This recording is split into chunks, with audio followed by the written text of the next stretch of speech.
নবী মুসা আলাইহিস সালাতু ওয়াস সালাম যখন তুর পাহাড়ে গেছিল আমার মাওলার সঙ্গে দেখা করার জন্য, যখন তুর পাহাড়ে উঠছিল আমার মাওলার সাথে কথা বলতে বলছে, এই ঘটনা আপনারা সবাই জানেন। যখন আমার মাওলার সঙ্গে কথা বলার পরে নবী মুসা ডাক দিয়ে বলে, ও দয়ার মালিক, আমি এই তুর পাহাড়ে উঠলাম, আপনার সাথে কথা বলতেছি।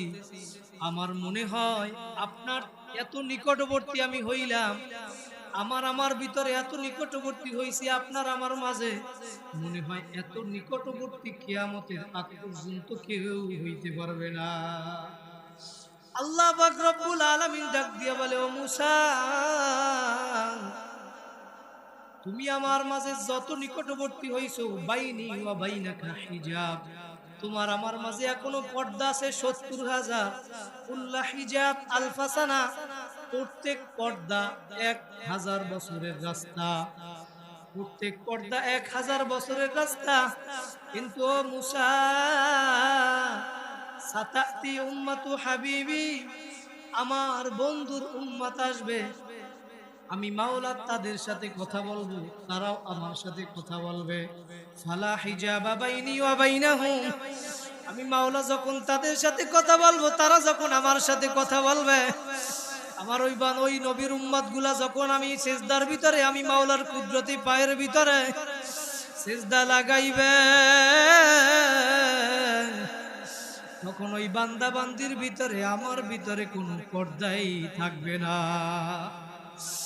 নবী মুসা ডাক দিয়া বলে, ও দয়ার মালিক, যদি তাই হয় তাহলে আমাকে নবী বানানোর দরকার নাই, তুমিও আমাকে সেই নবীর উম্মত বানাইয়া দাও। আগেকার নবীরা মাওলার কাছে দোয়া করছে এই নবীর উম্মত হওয়ার জন্য, আর আমরা বিনা দরখাস্তে সেই নবীর উম্মত হইছি। কথা বলেন ঠিক না বেটি? কোনদিন মাওলার কাছে দরখাস্ত করি নাই, আল্লাহ রাব্বুল আলামিন সেই নবীর উম্মত বানাইয়া কত সুন্দর করিয়া নিয়ামত দিয়া দুনিয়ার ভিতরে বাঁচাইয়া রাখলো। আল্লাহু আকবার। তারপরেও আমরা নবীর আদেশ নিষেধ মানি না।